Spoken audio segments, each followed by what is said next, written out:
All right, so let me tell you what is about to happen. I am at the legendary Comedy Chateau out here in LA, and I've been given the opportunity to perform stand-up, and it's so far outside my comfort zone. It's something that I never, ever, ever thought I would do, but I want to tell you why I'm doing it.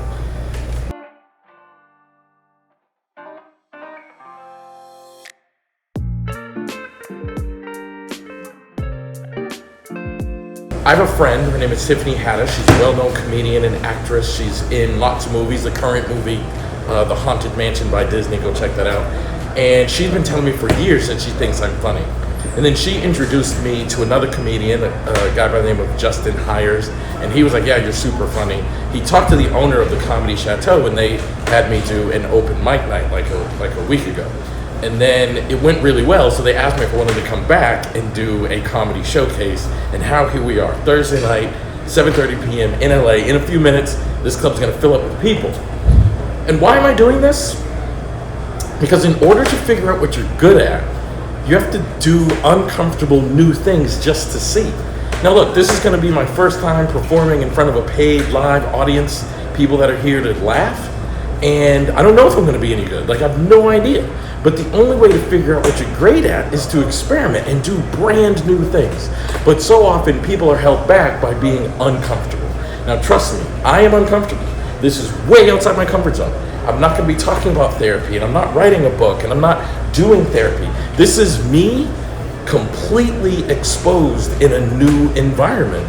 And the difference I think between me and other people is I'm willing to be uncomfortable to see if I'm good at this thing. I'm willing to be uncomfortable to see if I can actually do the thing that I'm gonna be trying to do. Maybe it's gonna work, maybe it's not, but I want you to understand that the only way that you can get great at something is to do a new thing and see how you are.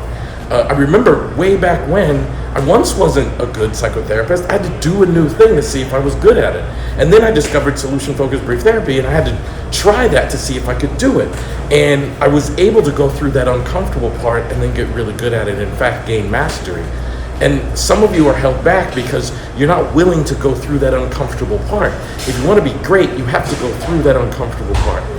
For me, I went through it, and I've become one of the best solution-focused and most well-known in the world. Am I going to become that in comedy? Who knows? But I'm going to try it and see if it's fun and see if I'm good at it and see if people laugh. And maybe one day we'll look back at this video and be like, that was the day Elliot tried this thing.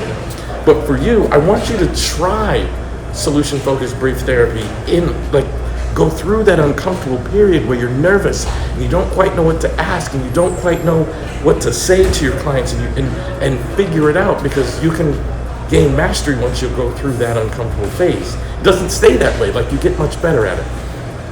And hopefully that'll be it for me. So I've only done this once before. I did the open mic night, but it went well, so here I am at a showcase, and let's see what happens. Let's see how it goes. I'm super excited, even though I'm so nervous. Even though I've never done this before, I'm crazy uncomfortable, but I'm ready to try something new, and I want you to do that too. There's a very well-known guy. He's the guy who used to own Virgin Atlantic. I think his name is Richard Branson. And he says, when someone asks you to do something new, say yes and then figure the rest out. So this is me saying yes and then figuring the rest out, and I want you to do the same. Say yes to the challenges that we face as we try to become excellent and helpful solution-focused brief therapists, and then figure it out as you go. So see you on the other side. I hope I do great. Follow me on social media, and I'll share some content about how this went. Super nervous, but also excited. It's the first time anybody said they caught my chair. So, like my man here, I'm also a former athlete. Who wants to guess what sport?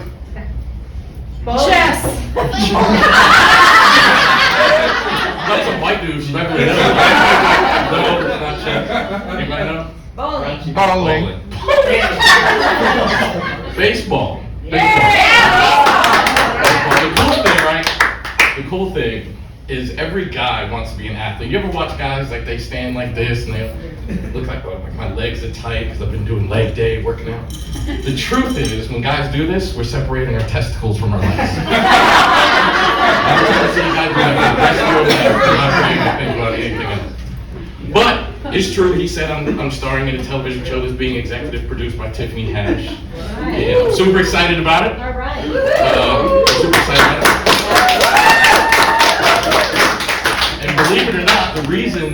that I'm doing this is I'm actually a trained psychotherapist.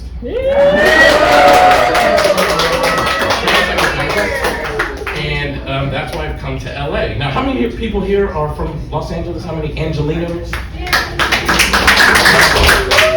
So I'm originally from Boston. I live in Texas currently, and I come up to LA to work on this show. And I've realized, like, LA is the craziest city I've ever been in my life. Do you guys know that? Like, it's the craziest city. I've literally traveled the world. I've been to like every city. This place is nuts. And how I learned it was crazy.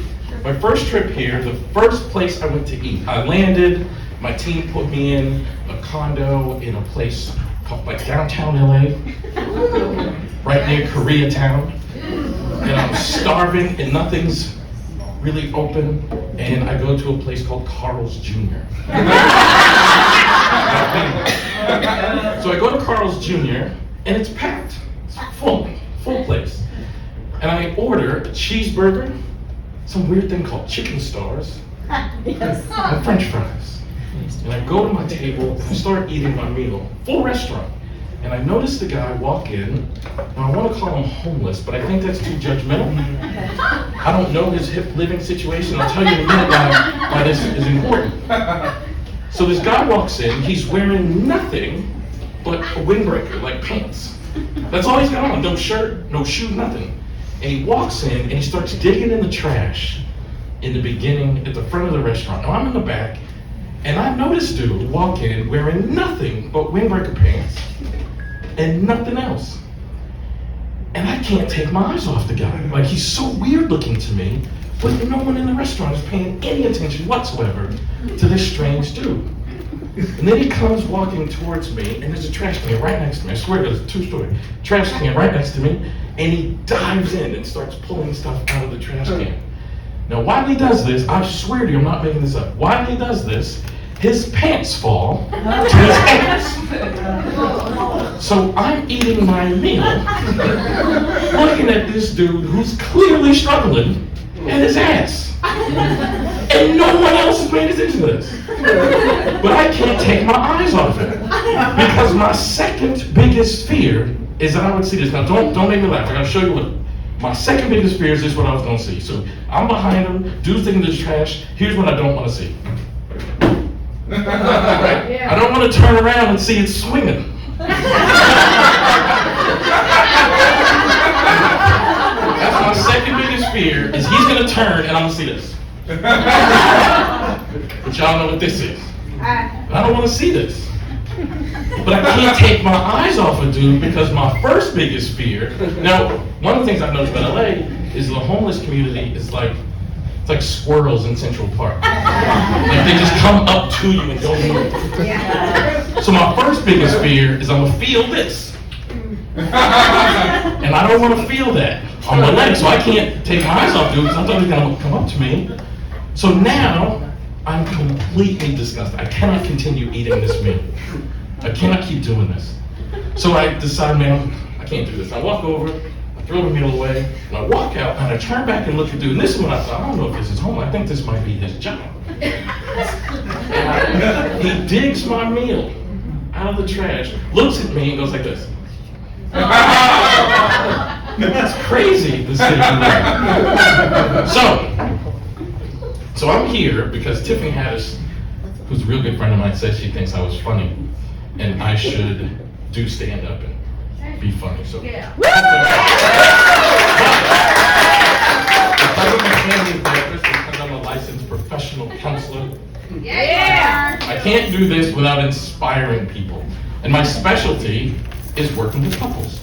I actually write books about it. I travel the world teaching people to do it. How many people here are in a relationship? How many people here are on a date? Couple of them. Okay. Would you like to know how to make sure your relationship lasts forever? Yeah. Yes. Okay. Now, I'm only going to tell you I promise to do it. So I want everybody to say, I promise I'm going to do what you're about to say. Ready? Promise. All right. If you want your relationship to last forever, do not fart in front of your partner. Everybody shake their hands, but listen, let me tell you why that's true. Let me tell you why that's true. Anybody you fart in front of, you don't give a shit what they think about you.